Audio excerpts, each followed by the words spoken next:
Welcome to episode 4 of the restoration of our new building. It's really starting to come along and giving me hope that it'll be done in my lifetime. The one thing that had me floored was the floors. From across the street, the floors look great, like old wooden floors. Upon closer inspection, they were very crooked.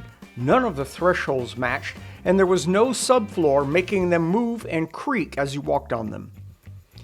This is about when I brought in my contractor consultant and all-around wizard of all things construction, Keith Dobbs.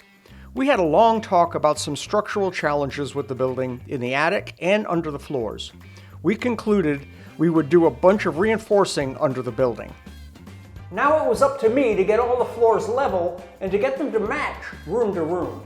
This was a huge undertaking, cutting about 100 stringers, every one a different thickness, to get all of the rooms straight. After that, the entire building was covered with new underlayment.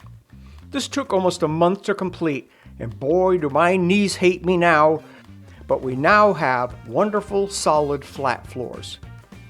One of the last big expenses were the windows.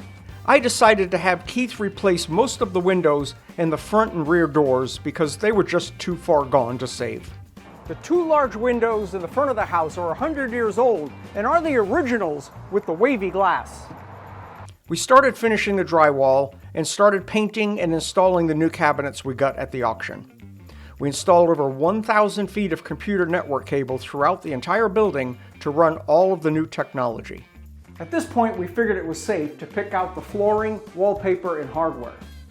The plan from day one was to have workstations in all of the offices rather than desks, giving us more room to work comfortably. This took a little engineering, especially the one in the digital art and multimedia journalist offices. Now it was time to finish the trim work and painting. We shut down for a few days and everyone helped paint the entire building. Turns out Maitland is our detail girl and worked to paint all of the straight lines and fix our messes. I think it was during the first week we owned the building, I even did this Photoshop rendering of what the building would look like when it was painted.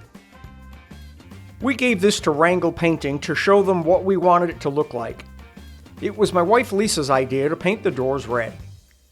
The Wrangle crew was wonderful to work with and went over the top to get our new building looking like new. In the next episode, I'm going to give you a complete tour of what became of this wonderful old building and what our plans are going forward.